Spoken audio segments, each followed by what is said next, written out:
Hello, everyone. If you are watching, if you are joining me live, let me know you're here. I'll wait just a couple of minutes to make sure that whoever's arriving late can start with us. But in the meantime, if you are here, write in the comments so I know you are. Hi. So today's webinar is going to focus on the cross, as I said. And it's the first time I'm doing a video on the cross at all. It's something I've hesitated to do. So who's here? Say hi. Because I can't see you and I have no idea that you're here. So just write in hi in the comment and I'll hopefully be able to see it. Okay, Tamir, hi.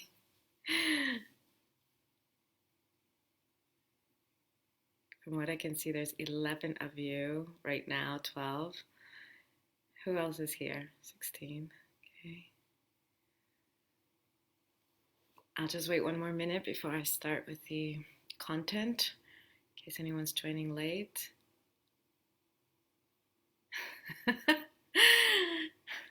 Thank you. Hi, Michelle, Raisa, Eva, Sile, hi. Hi, all of Portugal, represented by Tamir and Luna.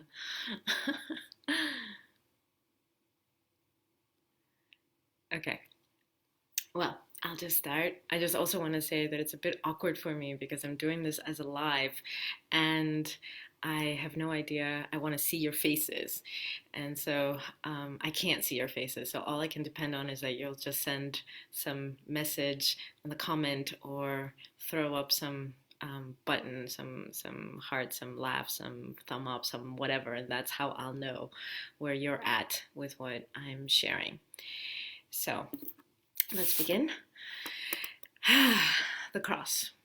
So the cross was given to Bruce Lyon, a mentor of mine and someone I post a lot about. You can find him all over online.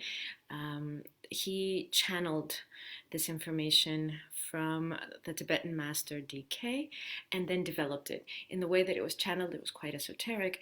And then through his own lived experience and his own references and insights, he developed it into what I'm about to share with you. He introduced it into ISTA level 2, I believe. I've never done ISTA, so I don't know personally.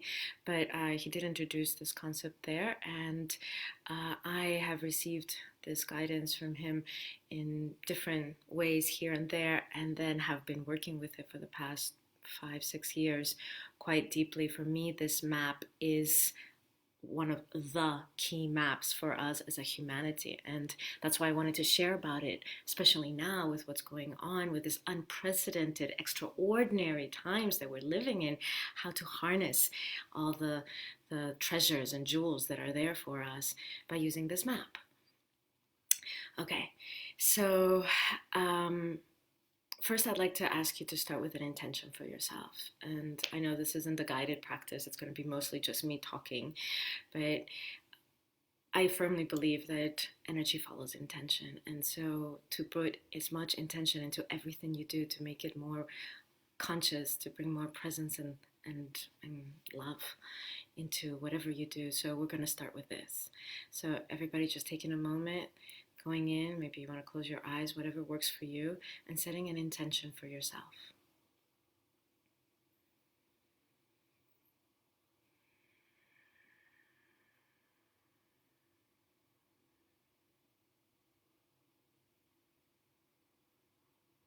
And just resting in that.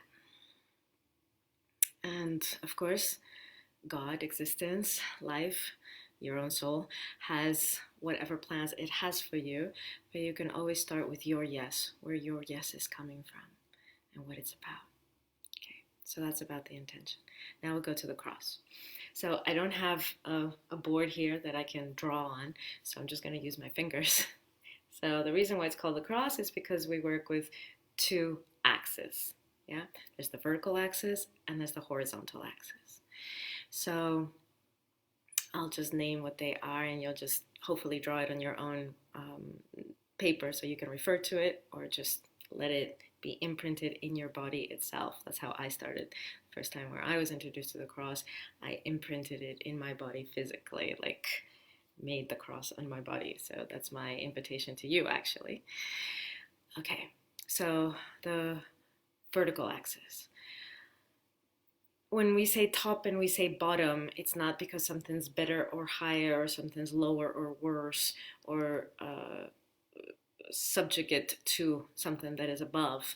Nothing like that. And as we all know, we live on a globe. It's a circle. There is no up and down.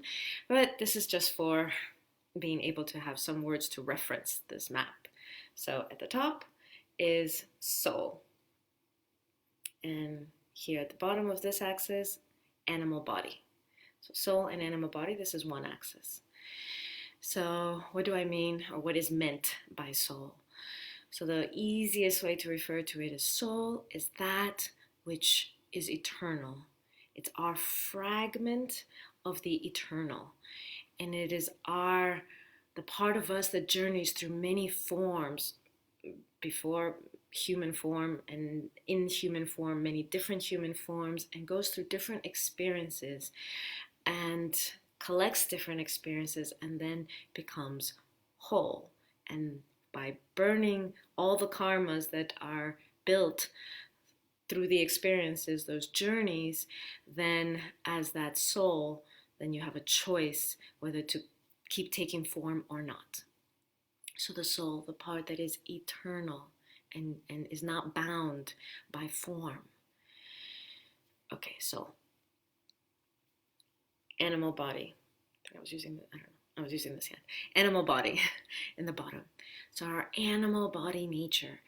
This is the part of us that is connected to more the earth element. And so when in this map, there's a reference to light and there's a reference to dark. Light is the realm of the soul. Why? Because it's associated more with the ethers. Dark is more the realm of the earthly, material, matter, form, elements. Yeah, it's tangible, not just in the ethers. So the animal body is very concretely, it's very practically speaking, it's our form, this form that we've taken in this incarnation. And many times we confuse this with what we end up storing in our animal body.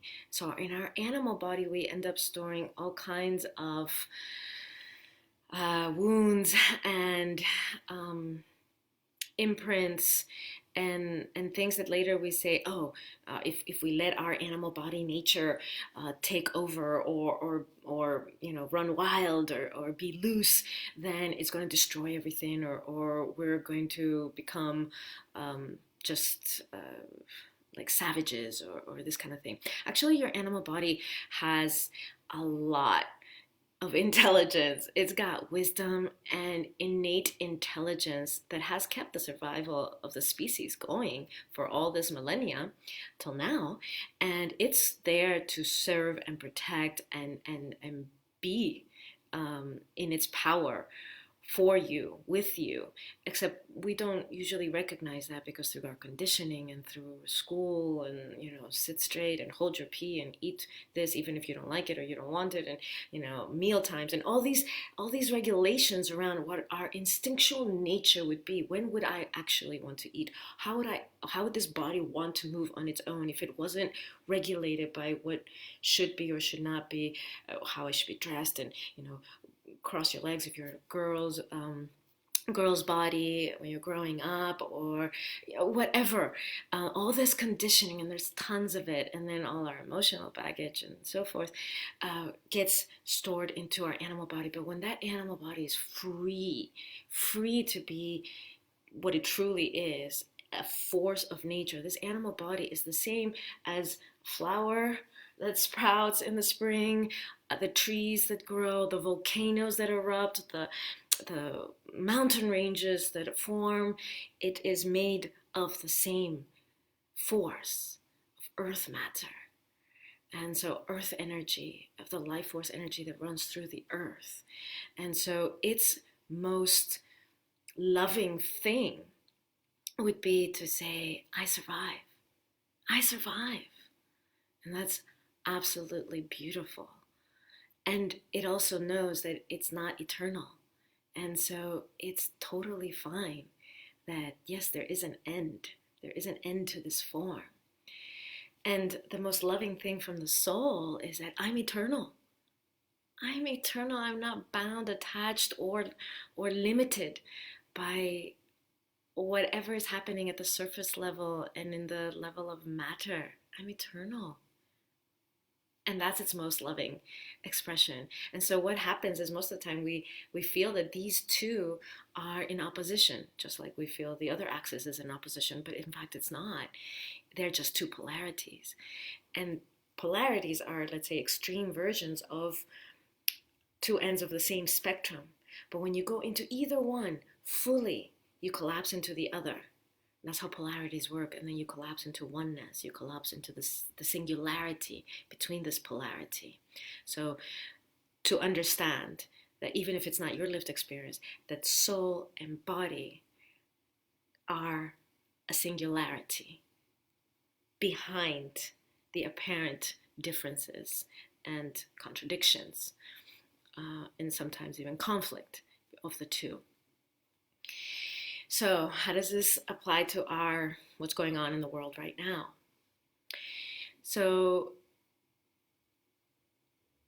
death is a big theme, and it's stirring a lot of fear and angst, and someone that I love might die, or I might die, or people are dying, and there's death.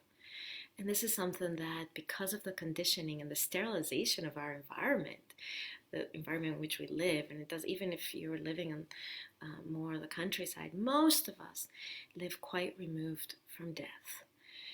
And the truth is, this is the only thing that's guaranteed in this life. Is it guaranteed that you're going to be in touch with your soul? No.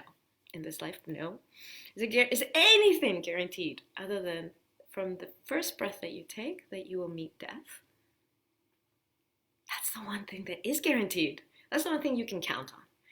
And I know that sounds a bit, perhaps to some of you, might sound a bit verbose or pessimistic, or like, yeah, this is not really what I want to talk about or hear about right now. But actually it is. This is the invitation of these times, is to connect to death and connect to our base. And this is where the earth energy comes up through our animal body, through our base, and connect to that and reconcile that yes, this body, this form will die. And so how is it going to live between now and that moment? Who knows when that moment will come? It could be in an hour, in a day, in a month, in 10 years, in 50 years.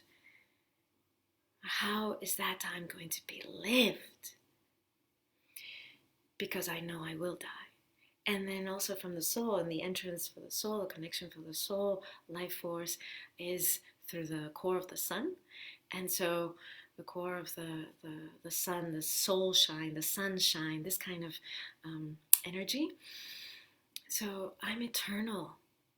But what good does that do in this realm, this material realm, this realm of matter? Not material as in like consumer, but of matter. If I'm not living my eternalness, if I'm not knowing my eternalness. So this is where we're at as a humanity, partly, of facing our mortality and being challenged or invited to how we're going to live. And is it going to be from a place of panic, from the fear-based personality that tries to mitigate this axis, it's in between, or from soul, from heart, from love? So that's a bit about this axis, and we'll go more into it as we're going into more of the experiential part with the quadrants. And now the horizontal, feminine and masculine. So I'm going to use my own body, my arms. Here, let me see. I have to move this way so that you can see both of my arms. Okay. So feminine, masculine. Okay. So the feminine, what is its ultimate gift of love? And each polarity, each quadrant, They're all a force of life, of power, and of love. And ultimately, all these are the same: life, love, and power. So here in the feminine, it's the will to feel. Yeah. So this feeling everything, feeling emotions, feeling sexuality, feeling our connection, feeling our needs, feeling your eternal nature, feeling your very finite existence in this form, feeling. And that's the gift, that's the love, that's the power of the feminine. And the masculine, here we have presence. That's the most loving offering of the masculine, presence. To be with something and to hold that presence. What does presence mean? Being fully with something, with yourself, with an emotion, with the person, with the situation, fully here and not being wobbled, keeping your center, that sense of I am power, I am love, I am life, I am eternal, I am mortal, I am presence. So here we have what seems sometimes like contradictions.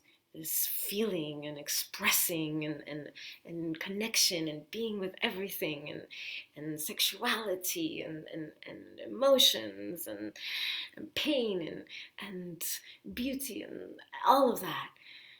And then presence, we can sometimes feel more dry or or more stiff or rigid, but it's their union.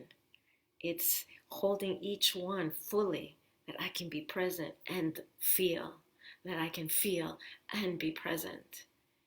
And this is the invitation of these times, that of course I'm going to go into panic if that fear of mortality starts to kick in and I haven't looked at it, I haven't faced it, I haven't lived, I have regrets, I have a list, a bucket list or a to-do list of what hasn't been lived.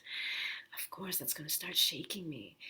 Or maybe connections, feminine, connections I haven't made, words I haven't shared, apologies I haven't made, love I haven't said or shown to others.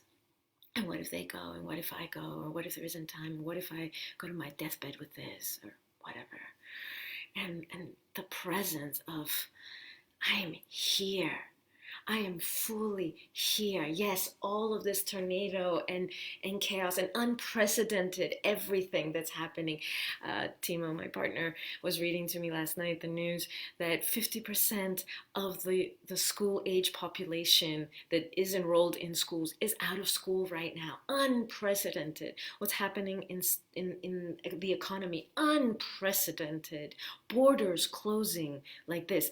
Even in world wars. Unprecedented. Yes, it is unprecedented times. This is the point of the mystery. This is the point of the unknown. And so if you're clinging on to poor substitutes of feeling, which is whatever you would do to substitute, like to not feel, or to feel intensely but not really feel, like to go into dramas, or to go into more, so having more inputs as opposed to really feeling, or not feeling, rejecting, going, or consciously or unconsciously going into freezing, going into just a sense of I can't feel, I'm not connected, I don't it doesn't touch me. Yeah. Poor substitutes of presence, of controlling, of needing structures that you can depend on. When all these things are crumbling all around us, it's an opportunity. It's an opportunity to let the essence of each one of these polarities, soul, I am eternal, animal body, I am I am the power of the life force, the force of nature that moves through the earth. Feminine, I can feel. Masculine, I'm presence. And when all those can start to peek through, shine through the cracks that are being revealed by all that is crumbling inside of you and around you, welcome it. I know it's difficult. I know I say that from a place of having done this work already, and that it's not being tested and challenged all at once by this intense and overwhelming, possibly overwhelming situation. I get that. And so we're going to go into the quadrants now, the different quadrants, and hopefully you'll have an experiential taste of them, and have some ways forward of how you can apply this in your everyday life, whatever is going through you, and really seize this moment in our humanity. So I just want to make a comment about that before we go into the quadrants. And if you have any questions right now just about the cross itself, let me know. You can type it into the comment box and I'll answer that at this point. So the times that we're living in right now, I just posted on my blog, on my website, and I'll put it on the page as well later on today, about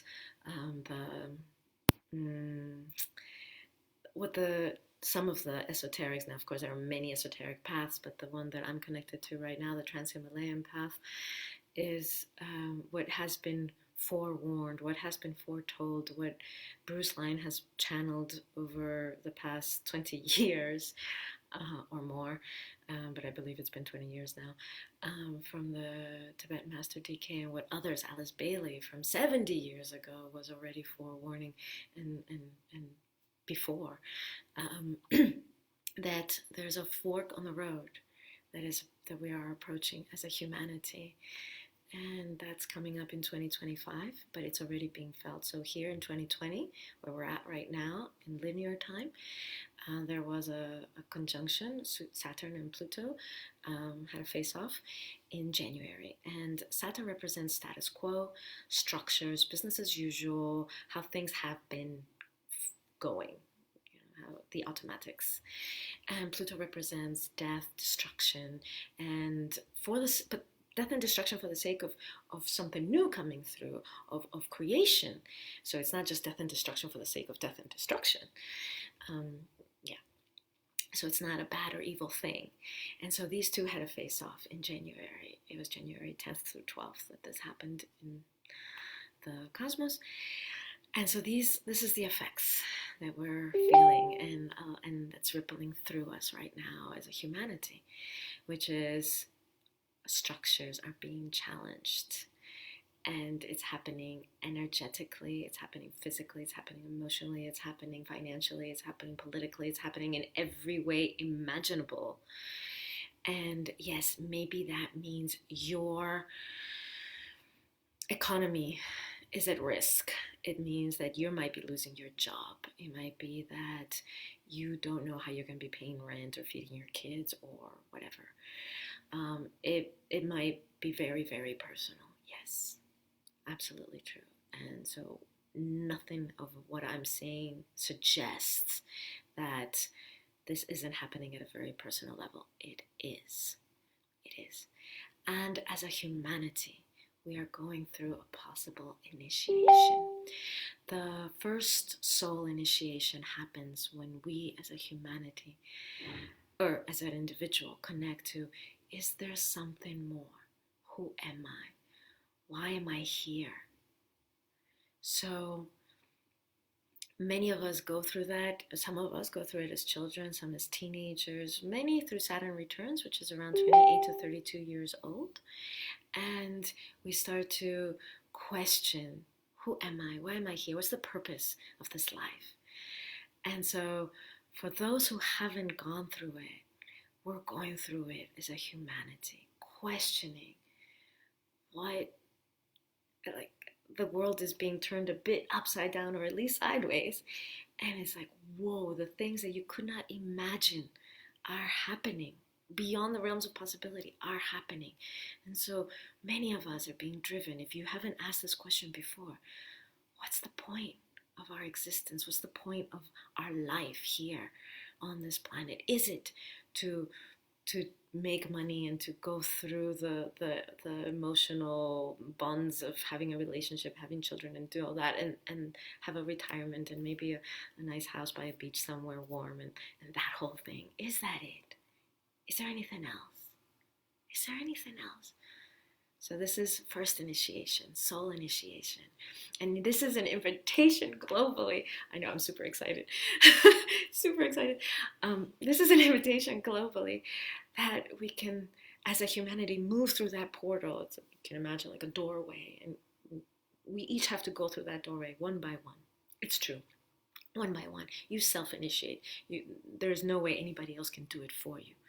However, the portal is so open at this point, since January this year, 2020, that it's inviting more and more people to go through it. Take first initiation. Have a question if there is something more. And to know yourself as a soul. Let it be a thirst. Let it be a hunger that develops and that guides you, as opposed to the fear-based personality that is stored in the base, in the animal body, and that rumbles and trembles because structures and the manicured aspects of life start to crumble. The security starts to crumble. It's not real security. It's a false sense of security because it's built on these things that supposedly don't go away. There's nothing that doesn't go away. Life is all about evolution, change. There's nothing that remains the same, untouched, other than the absolutes, but nothing in form. We are meant to evolve and change these structures. This is not what we're meant to find our security in. We're meant to find our security in our own authentic center of who we really are as souls in this body, here for a purpose, and living from that and sharing that with each other, guided by love and the will to live, the will to love. So that's about first initiation. And I'll talk about second initiation after we go through the quadrants. So you can just check with yourself, where are you at in terms of first initiation? If you're watching this video, most likely you have already crossed that threshold of first initiation. You're wondering who you really are, why you're here, what you're meant to be doing here. So that's probably an easy one for you, those watching this. Okay, so we move into the quadrants. So we have our cross, and inside these lines, now I wish I had a third hand, is we have these squares, okay? Quadrants. Quadrants mean squares. So we have 4 squares. So this is where the quadrants come from, and they are the light masculine. So this is the quadrant that unifies or is a mix of soul and masculine, light masculine. We have the quadrant of light feminine, which is the mix between soul and feminine, light feminine. Again, light doesn't mean better in any way. It just refers to the ethers. That's it. And more connection to the soul realms as opposed to the earthly or matter realms. Then we have down here, we have the dark masculine, which is the combination or fusion between earth, animal body energy, and masculine. And here we have the dark feminine, which is a combination of earth, animal body energies, and feminine. Okay, these are the 4 quadrants. So if I could draw it, then you'd have now 8 things listed. Soul, animal body, feminine, masculine, and then these 4 quadrants within them. Okay, so now we start with the quadrants. So what are the lessons in each quadrant, and how do they apply to these times, and how you can harness something for yourself?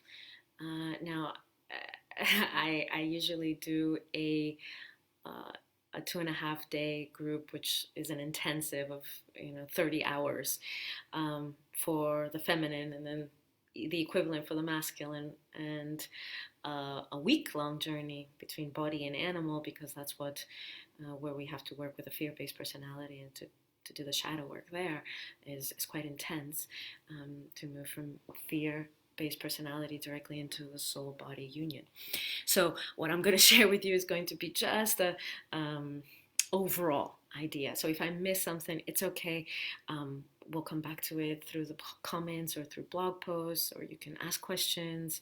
But this is the overview. Okay, so let's start with where I usually don't start, where if I do this all in 1 week, this is where we usually end. But we're going to start here because this is probably what you can detect most that's going on in the world right now, and that's the dark feminine. So the dark feminine down here. The dark feminine, her gifts, her blessings are about, because she's associated with the feminine, feeling. Okay, she's feeling emotions deeply, fully. So there is no like, I'm not, yeah, thank you for all the laughs, the anger, the smile. Exactly, yes, feeling deeply. So there's no bypassing around like, everything's okay, I'm okay, yeah, sure, okay. No, she's feeling it. Okay, so she has access to rage. But this isn't blind rage, it's a holy rage. It's like, I have the right to be angry. I'm looking around and seeing what's going on with the environment and species dying off every day, extinct. I'm fucking angry. I'm angry at how the distribution of economy is going. I'm angry. I'm livid. I'm that kind of angry. Okay, rage. This is the dark feminine. But not only angry, also grief, deep sorrow, pain for the deaths, for the loneliness, for the missed opportunities, for the whatever, grief, for the whatever is being lost, whether it's lives or livelihoods or connections, the despair, grief, tears. This is the dark feminine's offering, and it doesn't matter if it's in a man's body or a woman's body. It's her is her offering is coming from a place of deep sense of, I'm alive and I can feel everything. And that is the most loving expression of the dark feminine. And she also feels very deeply sexuality. And so during these times, it might be that if you are feeling a lot of fear, maybe your connection to life force is diminished, and your connection to sexual flow is also reduced. And so she would say, self-pleasure, not in order to, show them what you've got and yeah, not that, but self-pleasure in order to remember life, in order to remember the joy and the pleasure. Self-pleasure sexually, self-pleasure with delicious food, self-pleasure with a hug, self-pleasure with your pet, of hugging your pet. These not just self-pleasure sexually, but the return to life and feeling through the body, experiencing life through the body, intensely, fully, and totally. And this is her gift. So you can, and also it's our connection to nature, as I already said in the example of what's raging about what's going on in nature, or feeling fear or feeling grief around that. And so what is her connection to nature is that she can feel nature. She knows she's one with nature. So the feminine is about connection. So knowing her connection to nature and feeling that as it's being destroyed, she feels that. As people in Italy are dying, she can feel that. As people in Italy are singing to each other and keeping each other company at night, she can feel that. She feels all of it. So asking yourself, taking a moment right now to look inside. Am I embracing the dark feminine in me of feeling and connection? Connection to others, connection to nature, and connection to my feelings. The easiest thing is to shut down, is to go numb. And there's a point at which we've been doing that as a humanity. And this is the lesson that we're meant to learn. This is the lesson the dark feminine has for us. Stop shutting down.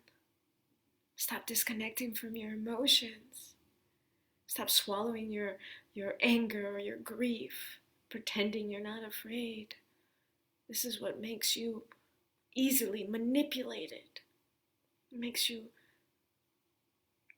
like a zombie going through life.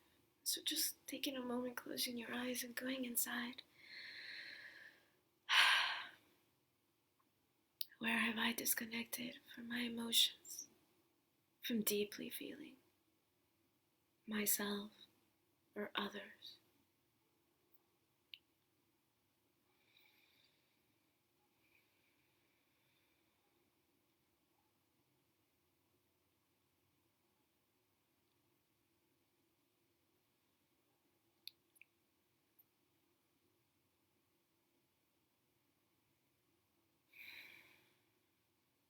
And connecting to the fear in particular, because that's what's vibrating the most. Fear and pain. The fear. Fear is behind the rage, the suffering. There is fear. Connecting to it in your own base, or in your belly, womb center if you're in a woman's body. What am I most afraid of? Is it death? Is it having an economic meltdown of my private life? Is it the unknown? Is it that something will happen to a loved one?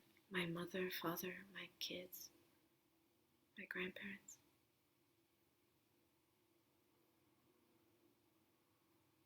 What is it that I'm most afraid of? Connecting to that fear and feeling it, allowing it. Allow yourself, stay with it, hold it, instead of letting it take over. Stay with it, but feel it, express it, allow it to move through you. Take 1 minute. I'm going to count. Timer. 1 minute.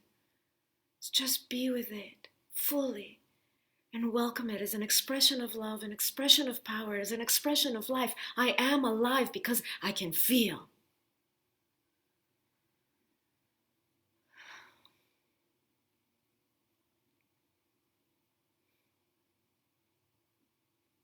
Maybe you feel the trembling and the rumbling, and it's too much. It's okay. Hold yourself, but stay with it. Stay with this practice. Half a minute more. What is it that I'm most afraid of? And feeling.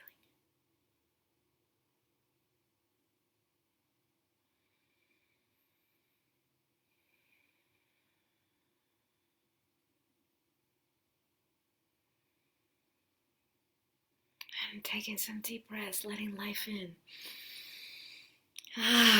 Open the mouth. Letting life in move through the base, through your sitting bones, through your perineum. Right? This is the animal body that the feminine is connected to. Feeling the energy of the earth moving up, moving up. It's there. Spring is here. Even in Finland, where I'm at, it's sunny outside right now, and my flowers are blossoming. Spring is here. Life is here. Let life in. Let life support you. It's okay that you feel fear. It's okay that you feel anything you feel, but feel and know it as an expression of life, as an expression of power, as an expression of love. Not something that turns you the opposite way of collapsing into numbness, freezing, or distracting and not doing something else, and not letting yourself go into it. Allow life in. Breathe it in. Let it meet this fear.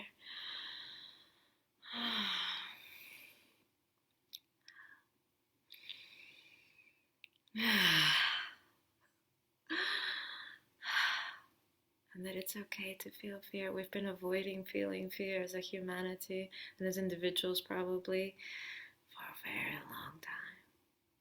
It's okay to face our mortality. It's okay to face our smallness in this world. It's okay. And given that, how am I going to live? How am I going to feel? And do I need to rage? And do I need to love and self-pleasure and return to joy and return to life? The power of the dark feminine. Okay, are there any questions about dark feminine before we move on? This was just a really, like the essential oils, a real essential oil drop version of the dark feminine. If you have any questions, write them in right now. I can attend to them before we move on. And if they come later, that's also okay. If you're still in your process, that's also okay.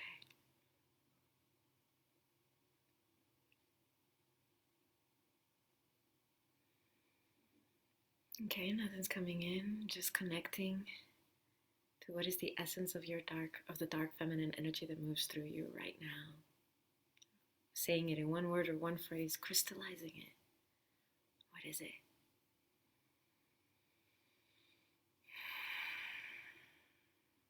The healthy dark feminine. The stunted version is when you can't feel, or you're lost and that overwhelmed by it, lost in the panic. So this is the healthy. Allow the feeling and allow life in. Allow it to be the expression of love. Even if it's fear or anger or rage or grief or pain or whatever. That's still life.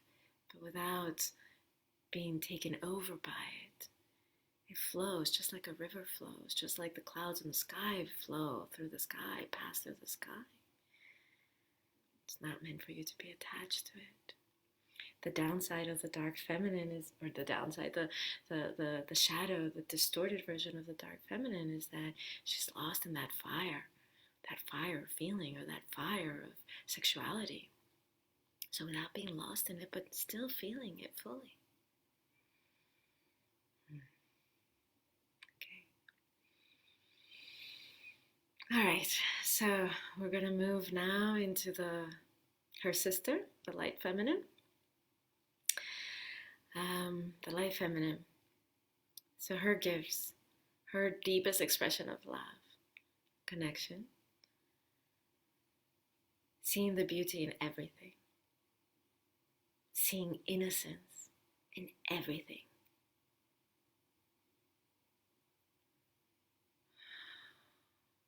Needs, recognizing needs, and attending to needs.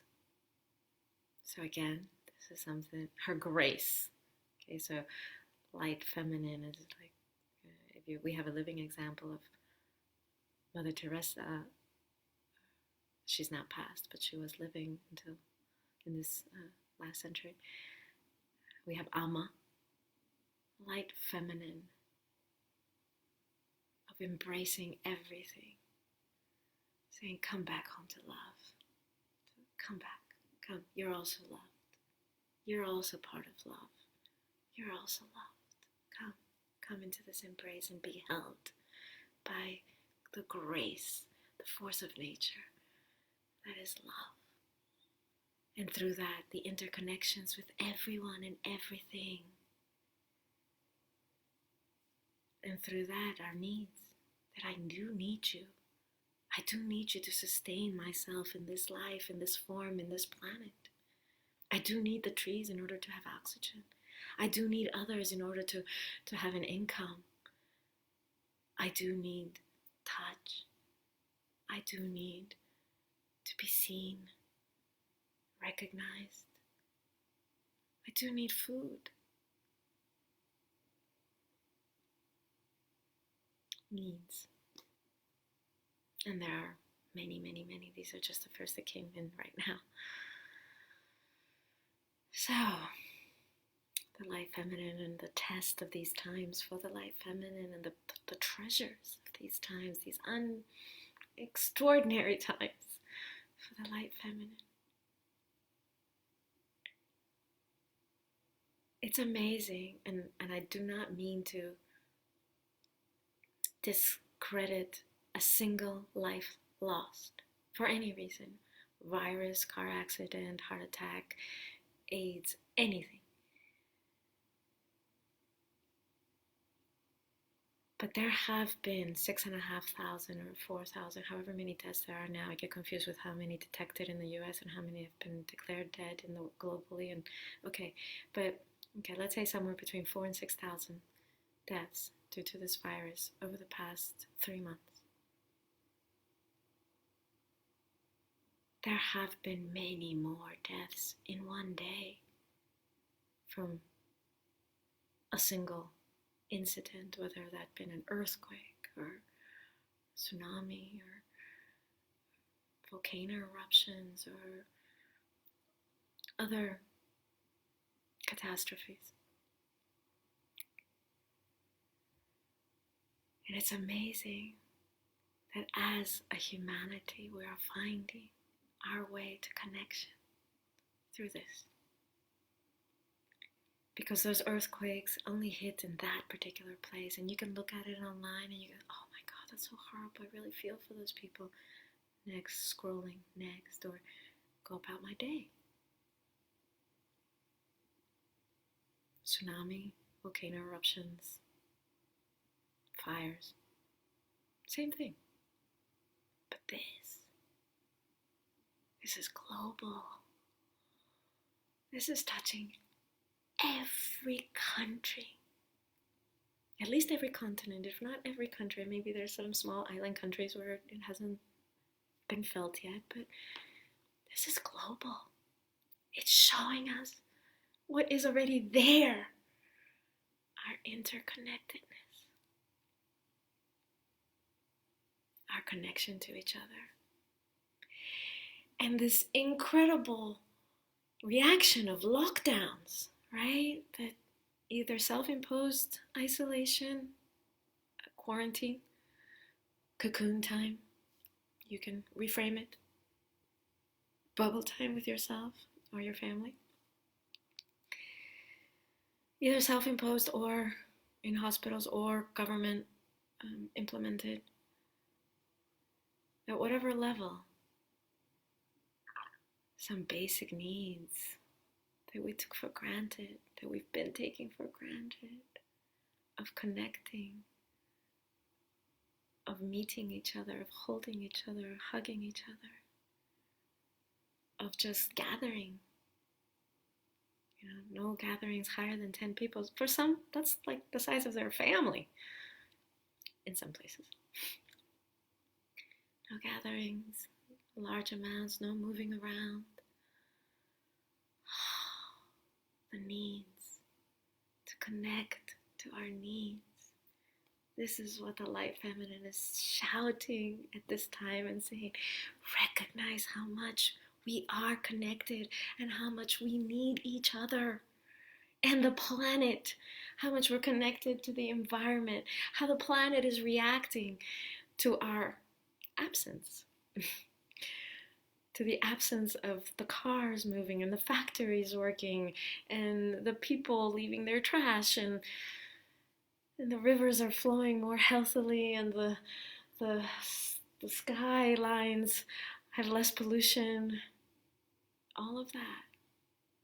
And this is the gifts that you could connect to, the lessons of the light feminine during this time. That she's saying, yes, we are connected. And if you've taken it for granted, see it now. And yes, we have needs.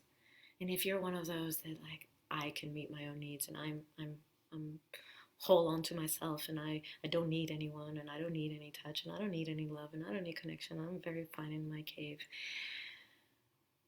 Oh. What about your economy?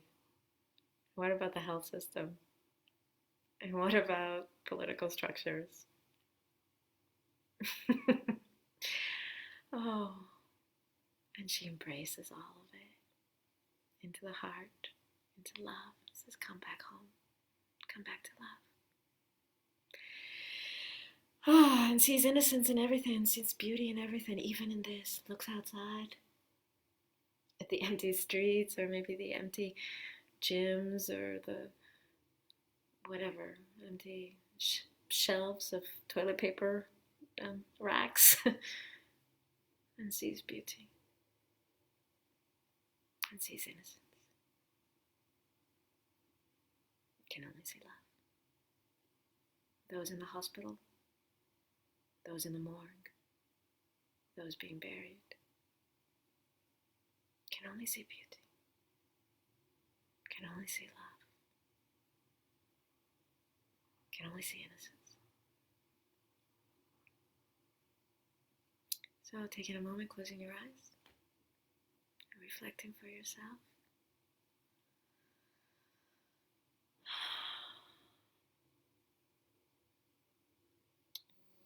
The connections which you realize you've taken for granted. Maybe it's to specific people, maybe it's types of connection. The theme is connections.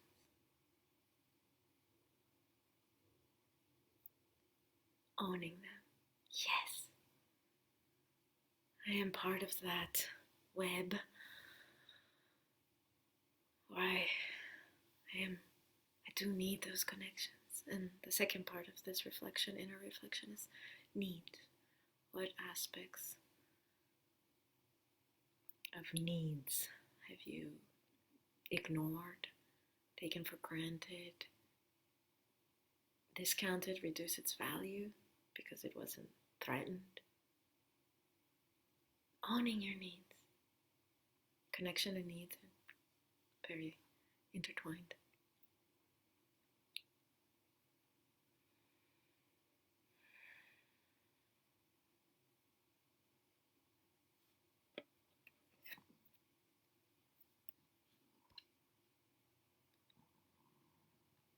What other needs are there?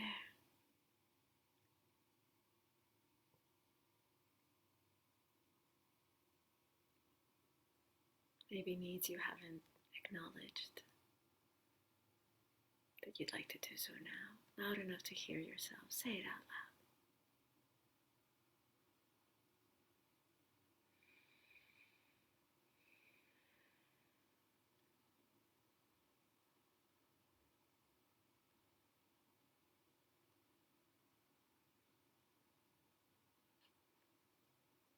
Just the last moment with this, feeling deeply. It can be very vulnerable. And that's the beauty of the light feminine. The vulnerability, which is our power. Having those needs can make you feel very vulnerable. That is the power. Having those connections and needing those connections can make you feel so vulnerable. Yes, and that is our power. Don't shy away from it. Last moment.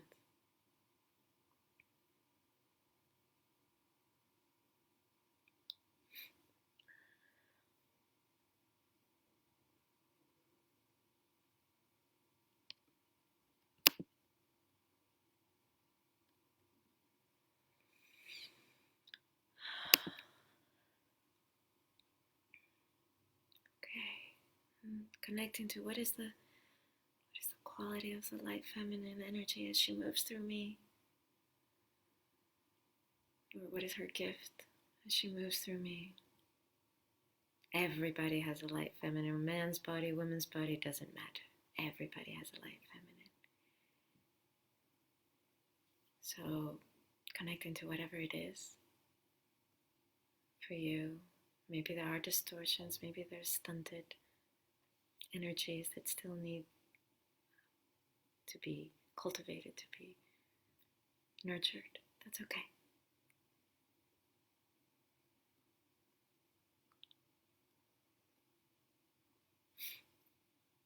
So saying it out loud, loud enough to hear yourself, this quality of the light feminine, when you can rest in her. All these are archetypal energies that we all have access to. Because archetypal, by definition, is universal, which means it doesn't matter where you come from, how old you are, nothing. You have access to it all. All the archetypes, all archetypal energy, and it helps you go beyond the little you. Your story, 1 out of 8 billion, which is unique and beautiful to you.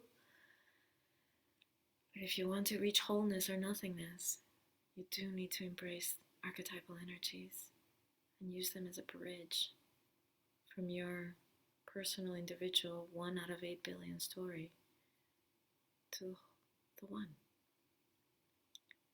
So both of the feminines, the sisterhood, they say, I am this and I am this. I am those in Italy crying, weeping over their dead, and I am those singing. I am that skyline that's now clear from the pollution and the rivers flowing, and I am that Coke can on the side of the street that's going to take a very long time to decompose. I am everything. I am those children bored out of their minds, going like crazy at home, and the parents that have to deal with them for the first time perhaps, and not knowing how. I am everything. I am that couple that's like been longing to reconnect, and finally he doesn't have to go to work, she doesn't have to go to work, and here's their bubble time, and I'm the ones that are at each other's throats. I am everything. Come home to love. This is also love, and let me feel it.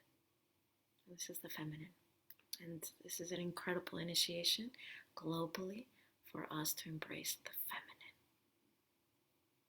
Our connection, our needs, and our deep sense of feeling each other when, in your lifetime, have you ever felt the globe so united? Not necessarily together as one, but feeling the same. The same fears, the same griefs, the same angers, the same frustrations, perhaps the same joys.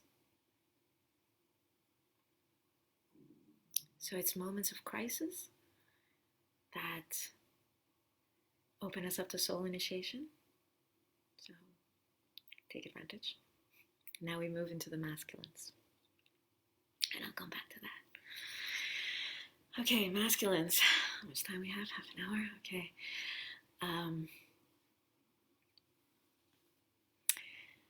So there was a question that came in about the dark feminine that I didn't see it when it came in, and it was how to balance the dark feminine when she's overtaken. And the balance comes in the masculines, actually, because if you think about the cross, and you have dark feminine here, right? And you have light feminine here. The polarity of the diagonal polarity of the dark feminine is the light masculine. We're going to get to that now. So it's this kind of polarity between the feminines, the sisterhood, that helps balance it out, and the diagonal polarity that helps balance it out between the light masculine and the dark feminine. And in this diagonal, you have the dark masculine and the light feminine, and they help balance each other out, but also the brotherhood. So, the brotherhood. So, this is how you balance out those energies. Alina, thank you for asking that question.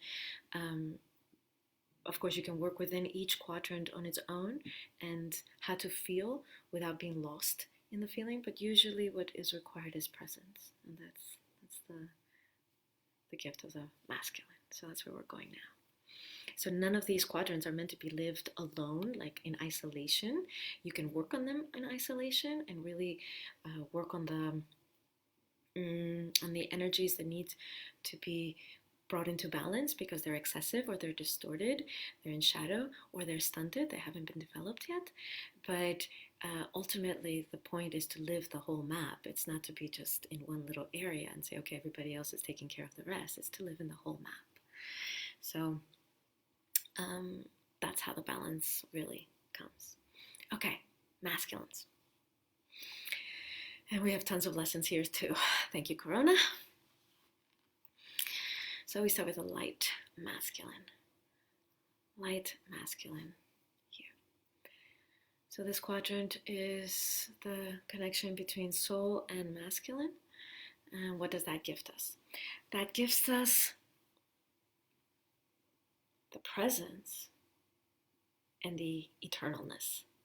So that translates into, in our human experience, it translates into, I know who I am, who I really am, and I know why I'm here.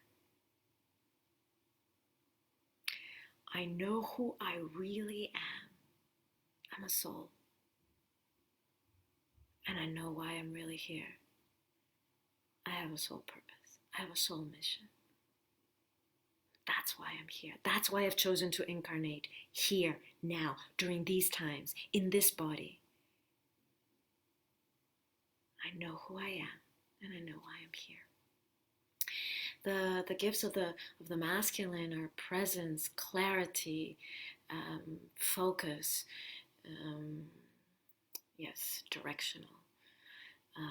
And so with the light masculine, it's this solidity, the centeredness that people talk about or refer to, that doesn't waver, or you don't get thrown off your center. This gift of the masculine, and the light masculine in particular, yeah, threat of death, threat of illness, threat of suffering, threat of poverty, threat of struggling to make ends meet financially for me or my family or those around me that I love, threat of institutions crumbling, threat of so many things. Basically, the unknown is here. I know who I am. Nothing can touch that. Nothing can touch that. So,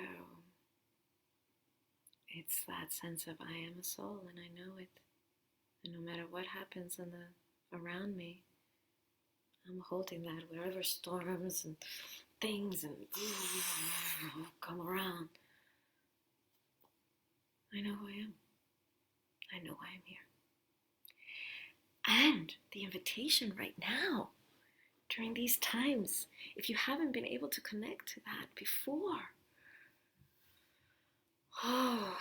it's that first initiation I mentioned in the beginning of this webinar for humanity. If you haven't crossed that threshold, that portal, ask, inquire, hunger,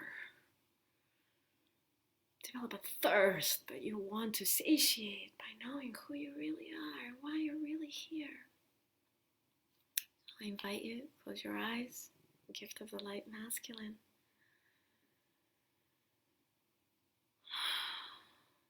It doesn't matter, woman's body, man's body, it's for everybody.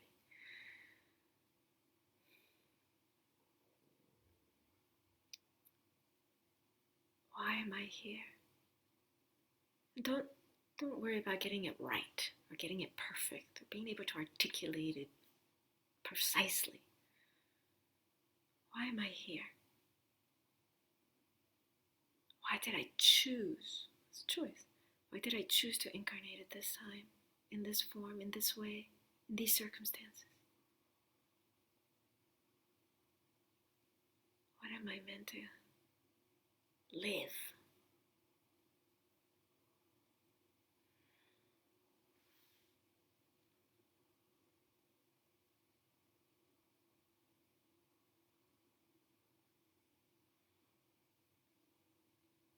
Beyond my job title, or being someone's wife or husband, someone's mother or father, someone's grandmother, grandfather, someone's daughter or mother or sister or brother, beyond whatever titles and labels you carry. What if you could peel all that off like an onion, or masks or layers of clothing that you're taking off? Do that physically. Just take that off.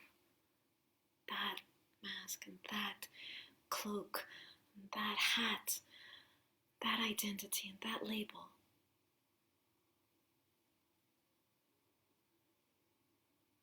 Even let go of this form that I'm a woman or I'm a man or I'm this years old or that whatever. Identifying with this form. What's left? When all that drops, what's left? Who am I? And why am I here?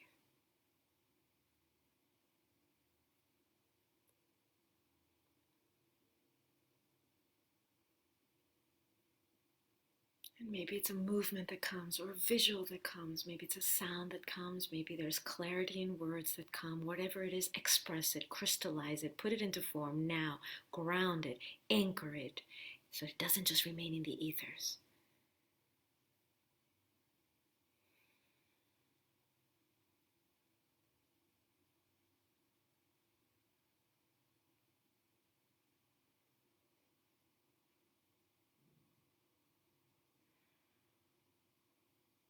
Last moments.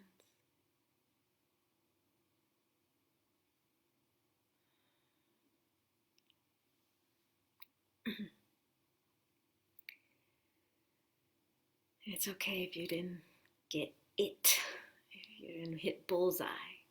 It's okay. The important point is that you ask, that you inquire, that you sit with this. The access to the light masculine is through meditation, through stillness, through nothingness. I am not this. I am not this. I am not this. I am not attached to this illusion of who I am or what I do. Who am I? And why am I here? Because if I incarnated for a reason, and that if is the truth, I did incarnate here for a reason, and I'm not living that, then there's something missing from this world. My little piece, my drop is missing. And unfortunately, we have way too many drops missing. And we can't go on like that. We can't go on like that. Soul is a representation of love. There is no soul expression that is not love. There is no incarnation of a soul that is not love. All soul expressions are love. And so if I'm not expressing myself as a soul, I'm going out there looking for love. I'm going out there saying this planet isn't love. Love hasn't landed yet. I'm not being met with love. I'm not loved the way I am, so I've got to do something, be something. No, you just got to remember yourself as love and act like it. Live it. Bring it. Here. Now. Look around. That's what's missing. You. The piece of love that you were entrusted with to come and bring and share and live and not forget. And even when shaken, come back. Shaken, come back.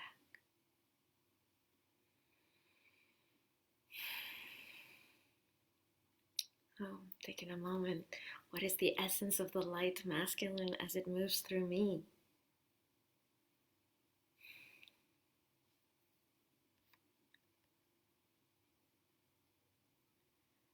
What is the essence of this energy?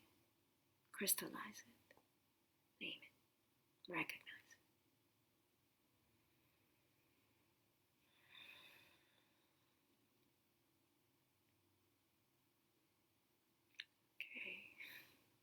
Are there any questions about the light masculine before we move on? I know I'm not going through the shadows a lot. You can read about that. I'll post about that. That's okay. I want to give you a transmission. I want to give you a lived experience. I want to seize this moment of how do we live this as an initiation, this that's going on right now as an initiation. That's what I really want. And so this is my attempt on that. And so instead of a crumbling and another missed opportunity, take the initiation, take the invitation. So any questions around the light masculine before I move on? I'm looking, nothing's come. So you can see Alina, who asked about how to balance the dark feminine emotional expression, that when you have presence and you have the totality of feeling fully and the presence coming together, this polarity, then you're not getting lost in it, nor are you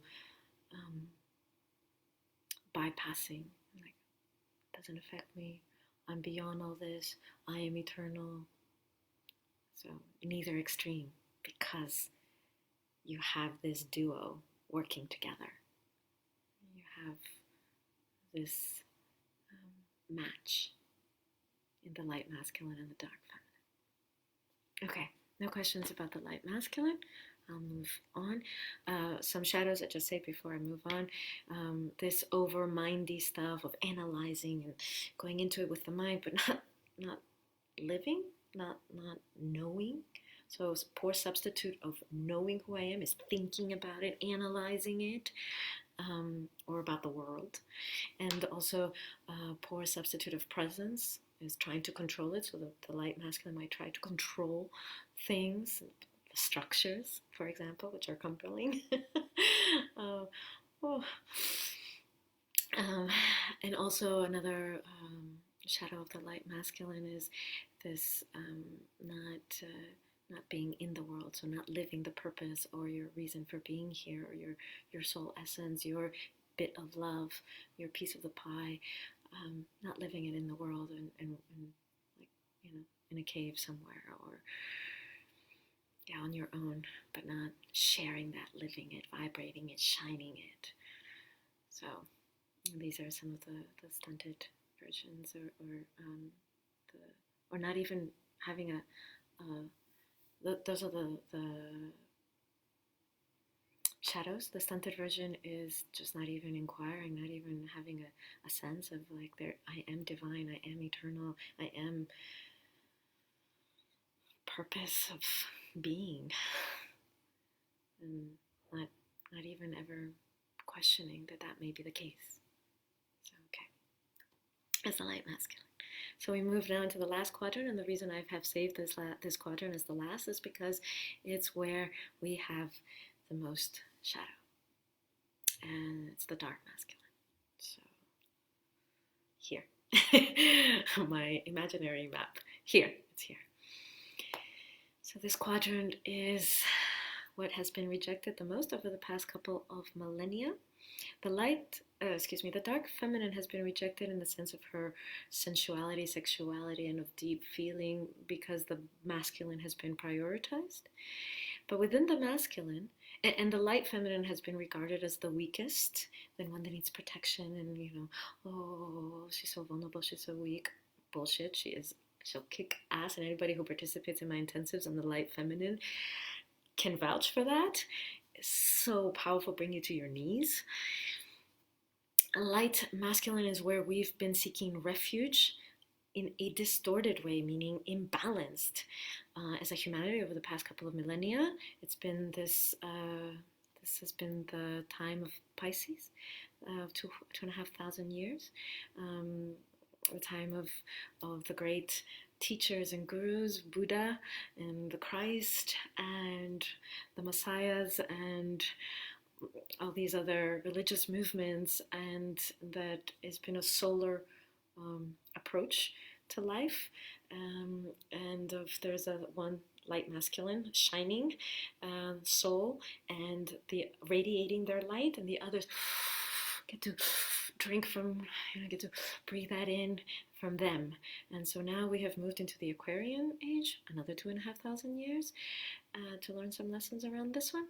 And there is no sun shining in the center. We are all suns, we are all stars, we are all planets, and we're revolving around an empty center, the galactic center. So it's shifting our psyche as a humanity from a solar model to a galactic model. So we have overemphasized the light masculine because of these past 2,500 years, and we've sought refuge in it, but because we've overemphasized it, it's become distorted. And it's just, it's way bigger than it needs to be. But it doesn't mean we don't need it. We absolutely need it in its healthy form. So whenever we overemphasize one polarity, its other end of the polarity will be stunted or will be distorted. So as individuals, we probably have done that, and as a humanity, we certainly have done that within the two masculines, within the brotherhood. So the dark masculine, the dark brother, has been what has been sacrificed. And I'll read that in a bit. And the dark masculine has gotten a pretty bad reputation.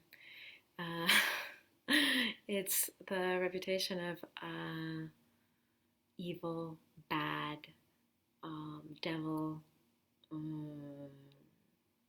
all of that. The dark masculine's gift, and all these quadrants, they're life force moving as life force itself, as life moves itself. It's power. All of the quadrants are power. All of them are life. All of them are love. All of them. There's no exception. They're just different, we can say, like expressions or fragrances, flavors of shades of love, of life, of power. So the dark masculine says it stands for what is right, it stands for the sacred, it stands for its beliefs, it stands. Some archetypal, because this is the hardest one to reach, I'm going to speak about it a little bit more. The archetypal energies here, healthy archetypal energies, is warrior, fighting for the sacred, for defending what is right, defending love. It's also ravishing. Now I know that's a tough word to translate in many languages, because I have been sharing this in Finland, in Estonia, and in France this year or last year, and I've understood that the word ravish is challenging, so I'm just going to deconstruct that word a bit. It is not rape. It is you can ravish your food, and you can ravish a person, and it is enjoying taking. It is I take and I enjoy it. I take without abuse of power. I take with permission. I take with consent. So it is that energy of ravishing and enjoying, taking, claiming what is rightfully yours. It doesn't mean from somebody else, but if you stand for the sacred, earth, because this is again energy of earth energy, animal body and masculine, earth energy will support you. You stand for planetary purpose, it will move mountains for you, so that you can keep standing. And I stand even if I stand alone, not because others are standing or others say it's good, or I'm following the pack and I'm part of the herd. No, it's that one that stands even if I'm standing alone. And sometimes standing alone is standing alone amongst 500 others. Sometimes standing alone is standing alone with no one next to you, but you stand. It's that Greta going in Sweden, not going to school on Fridays and going in rain and shine and whatever, and sitting with her hand-painted sign and saying, I stand, and I'll stand alone, and I'll keep standing. It's that kind of impulse. So it's standing for the sacred, it's claiming, and the sensual deliciousness of that, claiming what is rightfully yours. And so when you don't know you are power, you are tempted by power, you can be seduced by power. But power cannot be seduced by power because power is power. So when I know I am power, I can't be bought. I can't be negotiated. I can't be seduced, tempted by position, by money, by sex, by fame, by whatever. I stand. And claiming what is rightfully yours. Not you as an individual, not you, the fear-based personality, but you that stands for the sacred. Claiming the resources needed. And that's when the earth energy moves to support you. Moves and says, yes, thank you. So, it's the dark masculine. And another aspect of the dark masculine is what needs to go. It's calling out bullshit. It's that warrior that takes the arrow, points, sees with the clarity of the masculine and the directionalness of the masculine, sees very clearly, yeah, that's gotta go. And that arrow is never pointed out before it's pointed in. Ever. Never. And it's never pointed out through a personal charge that I'm personally feeling attacked and therefore I have to somehow retaliate. No. Never. Because if I'm triggered, if some button in me is pushed by something that's happening out there, that means there's something alive in me I need to attend to. So that arrow's pointed in. That arrow's pointed in and says, what needs to go? So what about me and power structures in me? The abuse of power in me? The not being able to stand and claim power? Claim my voice, claim my expression, claim my truth, stand, be seen, be heard, whatever. What parts of me are self-sabotaging me? Not parts of me as in like, this is my little child or my wounded child or my, no, not like that. But parts of me as in behavioral patterns that have developed as a result of wounds or as a result of conditioning or as a result of karmas that I'm carrying. What needs to go? And in a more crude way of saying it, what needs to die? In the warrior sense, what needs to die? Because that would be the most loving thing. This is the loving expression of the dark masculine. This is its most loving expression. What needs to go? I'm not going to sit with this anymore. I'm not going to let this take over me anymore. Its time has come. I see you. It's done. Bullseye. No casualties, no, off with our heads and blood and, using the warrior example of, 1,000 heads rolling and it's like, did I hit my aim? Did I get it? No. Bullseye. There are no casualties. There are no collateral damage. The clarity and the directionalness of the masculine and calling out your own bullshit. What needs to go? So taking a moment, closing your eyes, and going into this energy, looking at the power imbalances inside of you, how you wield power against yourself, against others that isn't healthy, isn't right. Or maybe how you don't claim power, and that's not healthy, or isn't right, isn't living up to the sacred, to why you're here. Recognizing it, owning it.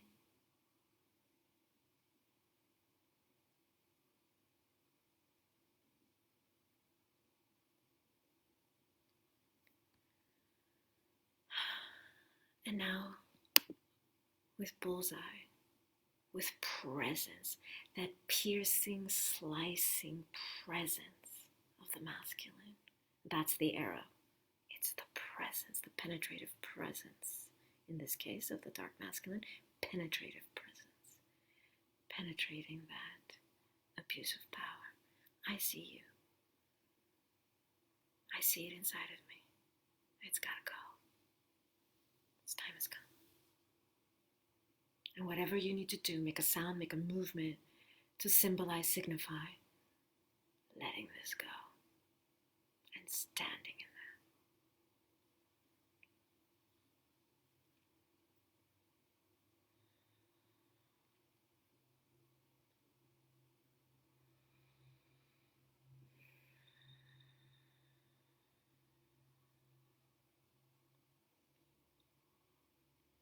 And connecting to what is the energy of the dark masculine energy. What is the quality of the dark masculine energy that runs through you right now?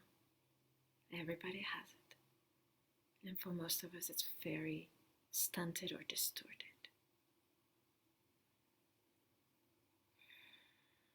But there is a healthy aspect, inviting that in. What is its gift for you?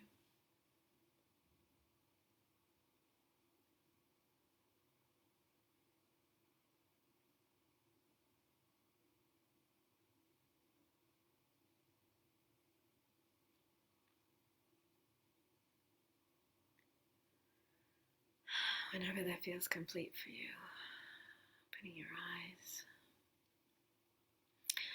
So there was a question about, I understand that the light masculine as a soul energy is to be just here, just be. But how this turns into the work or profession in this material world, is that more dark masculine? So in a way, yes. So yes, the light masculine is to just be, but then it's not to just be inside, it's to radiate it out. Soul is, if you just associate soul with sun, sunshine, soul shine. So it's to radiate it out. So if I am just being inside, but I don't shine that out, then I'm not really living fully that whatever I'm being. And being doesn't have to be a profession or a work. It can just be the way you are, sure. And then to really materialize it, because the dark masculine is the one that, the dark brother, so this is the alignment of the brotherhood. The dark brother is the one that is going to get shit done. It's going to materialize things and get shit done in the material plane. And so when purpose and standing come together, I stand with my purpose, for my purpose, with my purpose, and I move through life and I materialize through that with the support of the ethers, of soul, with the support of the earth from the base, both. And it's a beautiful alignment between the sisterhood and the brotherhood, that they can count on the two polarities, the two ends of the same spectrum coming together, and then you have the union that way. And also you can work with the dark masculine, balancing out the dark masculine with nurturing your light feminine, if this energy is in excess in you, or if it's distorted, then to start to let it come out in healthy ways. And again, remember, you never ever point it out. It's about you. Until you're really versed in this, so fluent, it's your native language, you don't point it out. It's about you. You'll notice that whenever you must know this already, whenever you make a shift energetically inside of you, of course, everything aligns and restructures around, because it's law of resonance, and of course it will, and it will have its effects on everyone and everything around you. So thank you for that question. And I want to go back, you're welcome, I want to go back to the comment that was made earlier, which is the slime comes up to its perfect time for cleansing. So I just want to share with you, yesterday I was having a meditation with John. He and I run Shambhala School. It's an esoteric school that Bruce Lyon started in 2001. And I hold the point of matter, and he holds point of spirit. And this is our two polarities. And so I went into my meditation, and I want to share here what came through, and it was very beautiful. There was there was this scene, there was this vibration from the earth of and the message that came is what has been set into motion has started. Like, it has started. And the energies which have been activated. That can't be undone. And so the slime that is rising, I had a scene of Lord of the Rings, of that army, very slimy army. All that stuff is coming up, personally and in the collective. Yes, it is. It's about damn time. It's way overdue. We are late. Yes, let it rise. Let it all come up. And that's what this webinar has been about. My intention is that you could connect to this map and see where you can call on these archetypes, call on these archetypal primordial energies to support you to move through that slime, or whatever is repressed, or whatever needs to be cleansed, or whatever needs to come out and be owned, or whatever needs to be nurtured and cultivated. All of it. Move through, move with that, embrace it, use this map. We are way overdue. That's why we are now being pushed energetically to go through it as a humanity. The invitation to individuals has been out there, and it's been out there, and many have taken those invitations. But we don't have time now to do it one by one, slowly, baby steps, No, we've got to move through as a humanity. And so this is what came through in my meditation, that, yeah, what's been said has been said. And it's active now, and there's no turning back. And all that Lord of the Rings slimy army stuff is coming up, and yes, it's there. Face it. Let's look at it. The lack of healthcare, the politicians that are really do not have our interest at all at hand. They're not real leaders. They're poor substitutes. What is real leadership? What does it mean to stand and hold love? What does it mean? What does it mean to really live? Really live fully. I went through this because I led a meditation. I'll lead another one public. This was for the private group, for the meditation group on death. It wasn't on death, but it had an aspect of death. And in order to lead that meditation, before, during, and after, I contemplated my own death, the death of my husband, my mother, my brother, those closest to me. This is something I do regularly anyway. I have, as many of you know, a tattoo here. It says Memento Mori. It means remember death. Yes, remember death. Absolutely. This is your friend. Because it will come. You cannot avoid it. Nobody has until now. No human form has escaped this one. But it is your friend to remind you to live every breath, every moment, every day, fully. And so if I was to go today, I asked myself, do I have any regrets? Have I lived? Is it okay to go? Ask yourself that. And then whatever's on that list, live it. Take care of it now. So the last thing I want to say, I think there's a few more messages. Thank you. The second initiation. So I'm only going to go up to the second initiation. There are, I think, 7 at least. But there's only need to go into the second initiation. I already mentioned the first initiation, how this is a global invitation for the first initiation, and it is an invitation for second initiation for those who have already taken first, and that's probably most, if not everybody, who's on this call right now. I see there's 67 of you. So second initiation. My search of who I am and why am I here and what is this world about and what's the purpose, what's the meaning of life is not just about me. It's about everybody. It involves everybody. And maybe everybody is my community. Maybe everybody is the collective. But it's beyond me.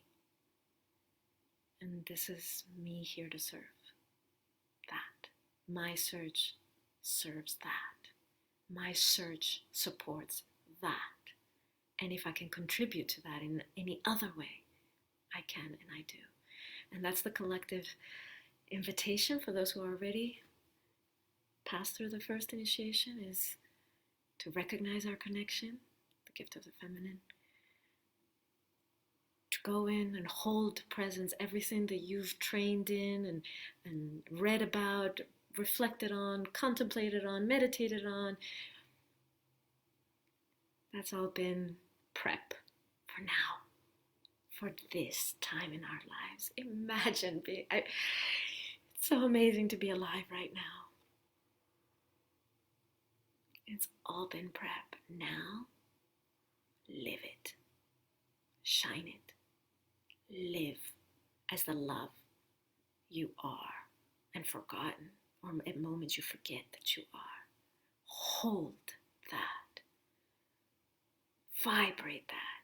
Feel everything deeply in the connection of everything, that which you've disconnected from. Everything. The planet, others, your own self, everything. And in that, either come back to everything or take it all off into the nothingness and return to oneness. Either way, the singularity of being on this planet at this time with this invitation.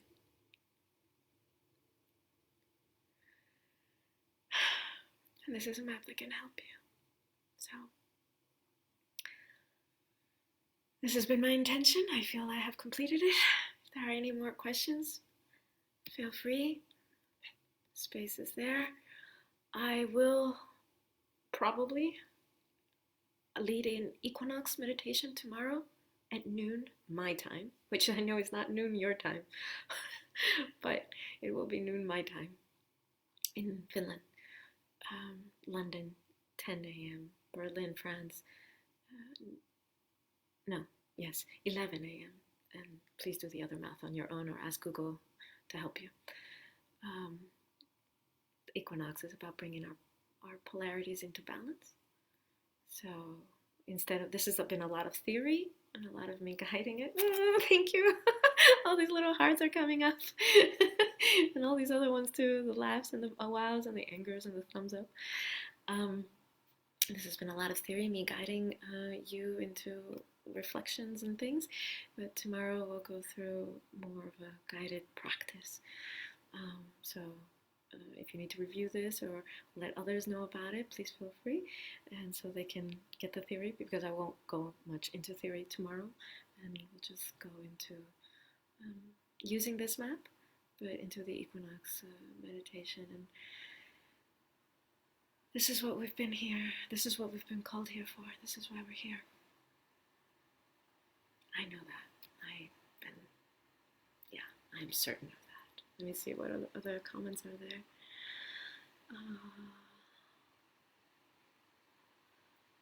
You're welcome. Okay, I'll read them out loud just because I know while I'm reading them, you're just looking at me reading. So, amazing webinar, thank you. So empowering, so calming. Thank you for reminding me. Yes, we feel this so much right there with you, sister. So many emotions, so much love. Going to take a solo walk in nature and sit with the trees. Yes, in the water of Mother Nature. Beautiful. Thank you, Taki'h, for sharing all of this. Thank you for your clarity. Oh, thank you, sister. Thank you so much. I felt important after the intensives. Good. I'm glad some of you who've been there can reconnect this way. Oh, yay. Hi, everyone. Am I announcing this somewhere? I guess you're referring to the meditation tomorrow. Yes, I'm going to announce that on my page as soon as I get off of this. See you tomorrow. Yay, tomorrow, yay. Yes, thank you, everyone, Paul says. God, I don't know about you, but right now I'm feeling like so vibrant. So I just want to say, okay, last piece of guidance. Those 4 quadrants that you named, that what was the essence of that energy? Okay, take a moment now, reconnect to them. Sorry. For those who are already gone, reconnect to those words or sounds or expressions or visions or whatever came from each one of them.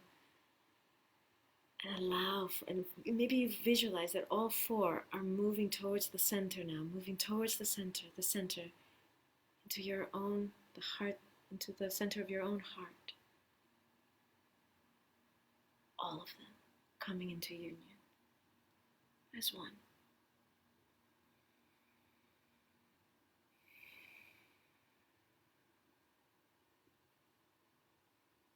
Soul embodiment, moving towards third initiation.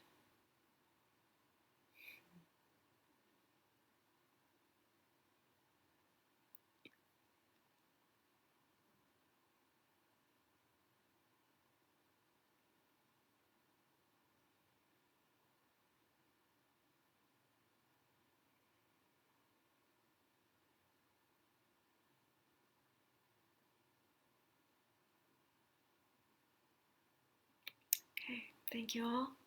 If any questions come, please post them. If you know of others who could benefit from this, please share it with them. This is the time we're living in. These are the answers. And the way that will manifest in you will be authentic and unique to you. This is the guidance that's been there for us from those who have been able to see ahead and warned us. So, here it is. Time to live it. See you tomorrow.